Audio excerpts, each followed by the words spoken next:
Back in May of 2026, about 500 people were jammed into a bar in Buffalo, New York. They were all there for one thing, and nope, it was not football. They were there to watch live as a local chef named Darian Bryan was crowned the winner of Gordon Ramsay's Next Level Chef. The moment he won, like the deafening sound, it was like the Bills won the Super Bowl. It's like, oh my gosh, like we actually won. It's not a city that's super used to winning. But here's the thing about Buffalo. For a city that swears it never wins, it's got a shocking amount to brag about. And today, we're going to do the bragging for it. I'm Aislyn Greene, and this is Unpacked. And over the next 4 Tuesdays, we're doing a deep dive into the Buffalo you don't know. We'll get started right after the break.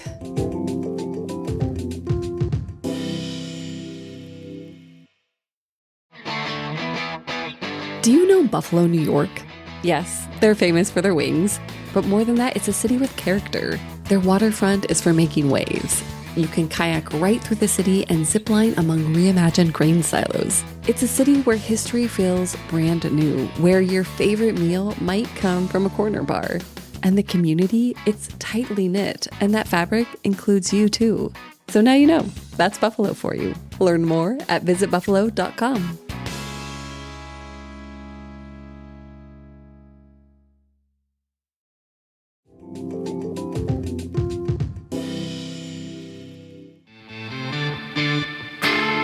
In the early 1900s, Buffalo was one of the biggest, wealthiest cities in the country. It was built on grain and steel and water, and then the industry left and, well, you probably know the Rust Belt story, right? But what's happened in recent years is a steady, surprising, delightful resurgence, and over the series, we're going to walk through that resurgence, one story and one episode at a time. We'll explore the architecture, which includes Art Deco wonders, Frank Lloyd Wright masterpieces, an ambitious expansion of the art museum, and a revitalized waterfront. We'll dig into the city's rich Black history, including a renovation of a historic music club where Billie Holiday and Duke Ellington once played. We'll also explore Buffalo's identity as the city of good neighbors because, spoiler alert, the people here are really freaking nice. But we're starting at the table because food is the one place where all of it shows up together, and oh my God, do I want to eat my way through Buffalo. Our main guide today is someone whose stories I kept reading while I researched this whole series and whose voice you heard at the top of the episode. I'm Francesca Bond. I'm a food and drink reporter with the Buffalo News. Francesca grew up in the greater Buffalo area, and food has always been a part of her life. My dad cooked like all our meals, and then he also started a very small, just him and I, catering business out of our church basement. So like all growing up, I was catering these fire hall weddings, backyard weddings, grad parties, and I was very much in the food industry, but I just don't think I recognized it at the time. In other words, Francesca has had a front row seat to Buffalo's food scene. So I asked her to tell me the story because Buffalo has been shaped from its inception by waves of immigrants, including people from Germany, Poland, and Italy. And every single one of those waves showed up hungry with recipes. It used to be a lot of really great Italian food, Polish food, pub food, lots of German food, stuff like that. And now it's happened again. We've had such an influx of like immigrants and refugees that we kind of have this like beautiful international food scene here. But it's also retained a lot of that like chicken wing pub character. And so it's a cool food city to visit. That more recent international scene also came in waves. Like, I think when Buffalo's foodies kind of started paying really close attention was when we got a lot of like Burmese immigrants coming in like the 2010s. And then all of a sudden, Buffalo was like kind of this hotspot for Burmese food, which has been really incredible. And then, we've had a lot of waves since then. Right now, we're getting a lot of like Indian and Bangladeshi immigrants. And so that's been transforming our food scene in a nice way. Francesca recommends eating at the West Side Bazaar, where you can find everything from Thai to Egyptian. You'll hear a little bit more about that in the next episode, where we dive into some of Buffalo's iconic neighborhoods. But for now, we're following the food. And if you want one place that captures where the city is right now, Francesca points to a Texas barbecue spot run by a chef who grew up in India. So Ryan, he moved to Texas as a teen, where he became obsessed with Texas barbecue, and then moved to Buffalo to follow some of his family members.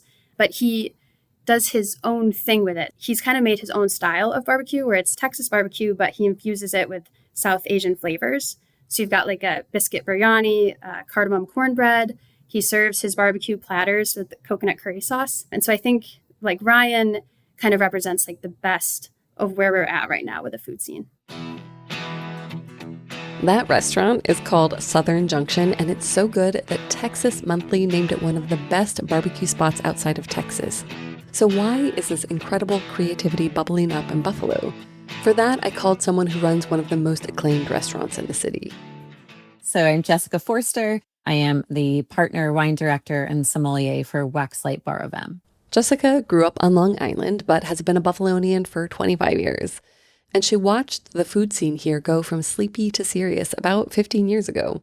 And the reason, she says, is pretty simple. It's affordable compared to so many other major cities. It's an easy place to come back to and to know that you can open your own business, you can start a family, you can buy a home a lot easier than in other places. So a lot of people left, and then for whatever the reason was, just kind of like all at the same time, the food scene kind of exploded because we had all of this great talent coming back to Buffalo. Jessica says that started in 2011, and Buffalo's food scene has only continued to grow and evolve. And that affordability is not a small thing. It's the whole reason a restaurant like hers can exist. So Weck's Light is an owner-operated restaurant. We are the servers, we are the bartender, and the only people like designing a menu. And we each have our areas of expertise. So I'm the wine director, I'm the sommelier on the floor. The idea behind that framework was always that an owner would be taking care of you in one form or another. And this is where things get even more interesting, because there is a lot of ambition in Buffalo, and Weck's Light is a perfect example of that.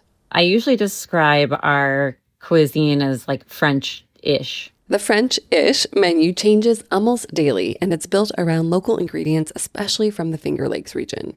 We're recording this in the early summer, so you might find grilled strawberries with smoked labneh and fennel, or braised oxtail with rye, lumache, green tomato, and kale. And then, of course, there's the wine, because, it's a wine bar.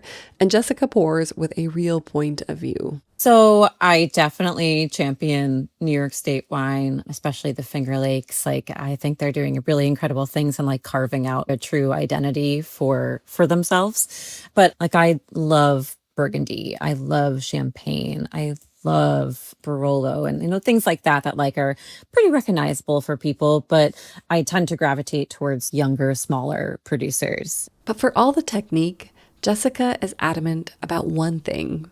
And it's very Buffalo. Buffalonians are definitely like, we're blue collar, like we are salt of the earth in the best way imaginable.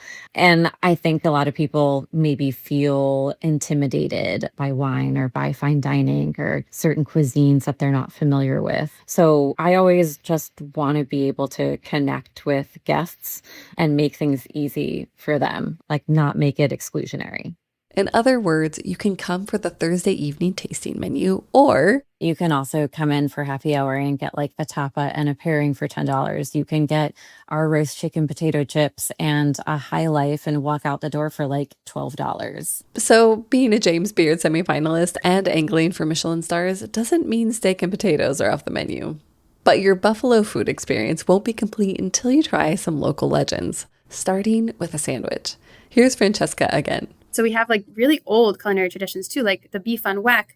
It's a roast beef sandwich, basically. But it's these thin petals of roast beef, horseradish on a Kaiser roll, which is dipped in au jus and then sprinkled with thick salt and caraway seeds. It's roast beef on a roll, and people here will absolutely fight you about it. There's a Beef on Weck Appreciation Society Facebook page you can join with 25,000 members and very spirited debates. And there are so many more foods unique to Buffalo. There's the pizza log. It's basically like if an egg roll and a Totino's pizza roll had a beautiful, perfect baby. Oh, yeah, that is a beautiful, perfect baby. Yeah. A cocktail called Tom and Jerry. I think that drink is nearly 150 years old. At least 20 bars at Christmastime have Tom and Jerry's. It's this mug of hot rum and brandy topped with a huge scoop of sweetened egg batter. What? So it's kind of like a Starbucks cold foam drink, like way different. Yeah, it's like this very old-timey drink that we have still served. And if anything, it's bigger than ever. Like people are going on Tom and Jerry tours. So I think that also says something about our culture, about how like we have our thing and we stick with it. Perhaps there's no better example of sticking with your local food than the chicken wing. And the real story of the buffalo wing is as meaty as the snack. Francesca said there's actually two stories. There is an origin story, one that has been told over the years. In a restaurant called the Anchor Bar in Buffalo in 1964, the famous myth is that the Bellissimo family, during Lent, because, people don't eat meat on Fridays during Lent. So after midnight, Teresa, for her son's friends, created out of like the chicken scraps that people don't normally eat, she created like chicken wings. She tossed them in hot sauce and butter, served them, and then from there, chicken wings were kind of born, exploded, took over Buffalo by storm in the next 10 years, then the country, then the world. But the real story starts a mile away on the east side in a Black-owned restaurant. There, a man named John Young was already making wings, and he would tell you to the end of his life that he did it first. His daughter carries that story now. So my name is Lina Brown Young. I am the youngest daughter of John Young, who was the original creator of the buffalo wing here in Buffalo back in the early 60s. John Young was raised in Alabama, and in 1947, his family moved to Buffalo for the same reason so many families did. He and his father came to Buffalo to kind of look for a better place for their family to get reestablished. Apparently, pretty poor back then, so they came to Buffalo. And after working for a few restaurants here and working for American Radiator here, he decided to go into business for himself. He and his sister, Dorothy Young, started a small little business around 62 or 63 in the Jefferson Street corridor area. The idea that changed everything actually came from a visitor. It was a boxer who was passing through Buffalo, and he told John about whole wings and a sauce he'd had in Washington, D.C. John took that idea and made it his own, especially the sauce, which in his version has nothing to do with hot sauce and butter. He made his own version of mumbo sauce, which is not the Washington or the Chicago version. It is a tomato-based sauce, but I think what makes his unique is the fact that he had, little spices, but he also added fruit to his sauce. So he has some tropical fruits in his original version of mumbo sauce. And so I think that's what makes it quite unique. And John had one rule he never broke. So many people view a chicken wing as being a flat and a drumette. He always kept his flat drumette tip, everything together, because that's what a wing is. So he, seasoned, breaded his wings, deep fried them, slathered those wings in this mumbo sauce and served it hot, just like that. Lina says it took off really fast.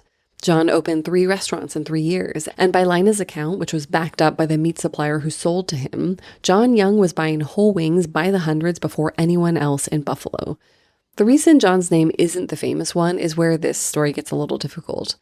In 1970, John moved his family and his business out of Buffalo. When he came back a decade later, the story had moved on without him.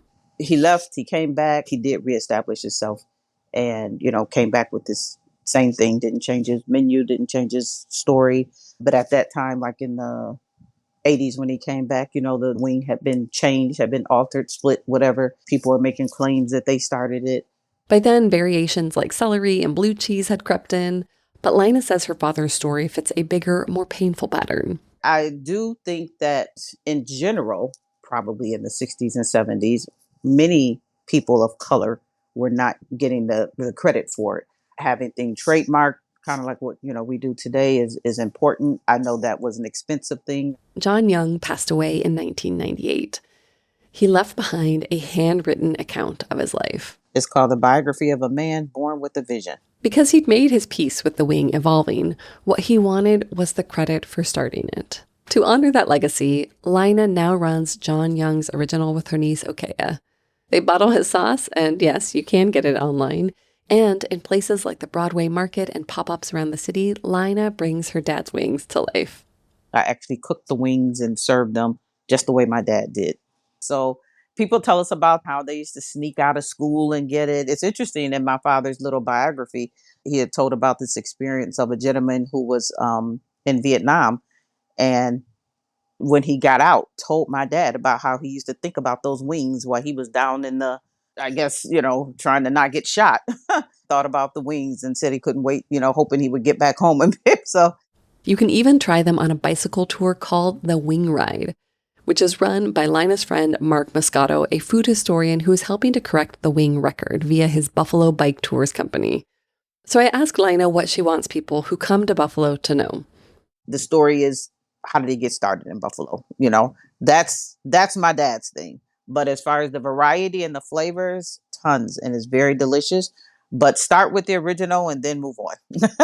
After the break, the fanciest food guide on earth came knocking. And what Buffalo did next tells you everything about how the city sees itself.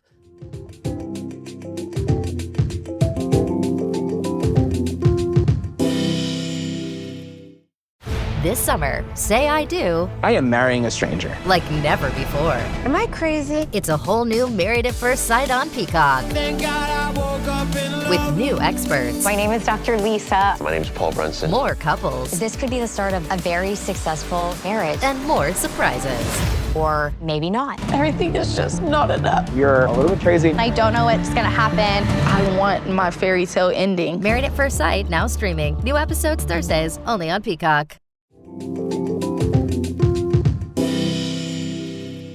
So, as Lina said, start with the original and then move on.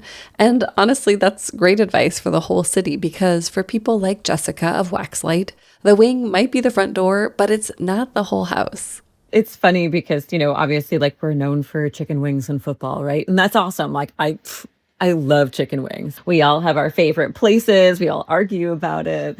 But like, I want people to be able to look beyond that and be like, oh, shoot, they have like a real food scene there. That's the ambition talking. And recently, that ambition bumped up against one of the biggest names in food, the Michelin Guide. When Michelin expanded into the Great Lakes, Buffalo wasn't on the list.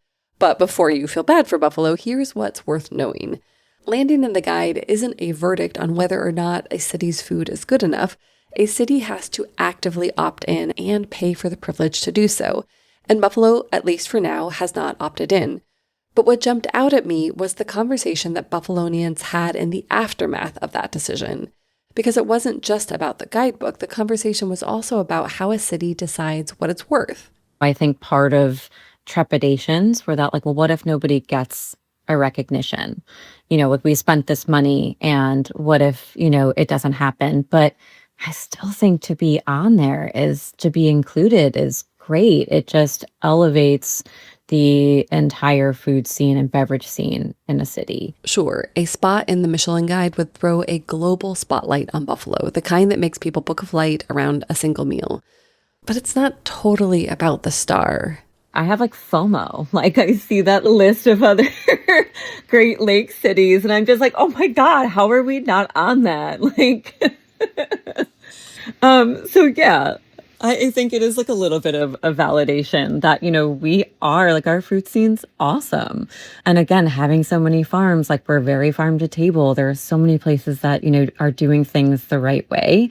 But yeah, I think, being included in the Michelin Guide is not a wake-up call, but it is like, oh, hey, Buffalo, like, we are at that level. Like, we are great. And here's the part I can't stop thinking about. It's almost like Buffalo's been overlooked for so long that it went and did something kind of beautiful. It built its own mirror. Buffalo is not a place that is particularly used to getting external validation. And so we've kind of become somewhere that validates ourselves. We love ourselves. And so do we need the external validation? No. Like always, we'll be fine. But compliments and awards obviously don't feel terrible, which honestly means that Buffalo is in a pretty wonderful place. It's a city that already loves itself, knows it has much to offer, and leaves the door open for more. If we can like be a part of leading the charge to be like, hey, maybe we're considered an underdog, but like we're so far past that now. If you, like me, are ready to start eating, see the show notes for a guide to the city's food scene, including the restaurants mentioned today. As for the trip itself, Francesca says, keep it simple. Stay in the city and use your feet. I would base myself in the city. You could base yourself downtown, Allentown, Alma Village. Our city is designed really well. It's really pretty and walkable, especially like in the summer. It's really nice. So I would base myself in the city so I could like walk to places. And then I would genuinely walk around and look at a lot of the houses and the architecture. More on that architecture in a future episode. But for a spot that offers a truly authentic buffalo experience, Francesca likes to send people to a bar that was built in the shadow of the old grain silos near the Buffalo River. This place is called Duende at Silo City.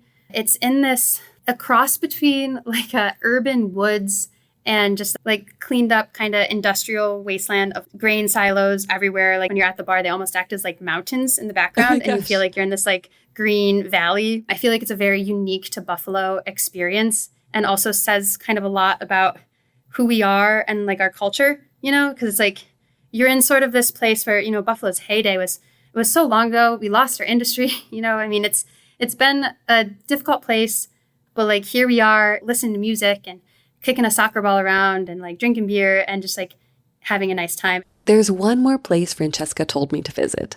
It's a hiking trail about 30 minutes south of the city. And at the end of the trail, tucked behind a little waterfall, there's a small natural gas spring burning behind it. So naturally, it's called the Eternal Flame. And I asked her, half joking, if it meant anything. Yeah, how's that song go? Yeah. The Eternal Flame. Yeah, that's us. Is this burning an eternal flame? We'll be chasing that eternal spirit over the next 3 episodes.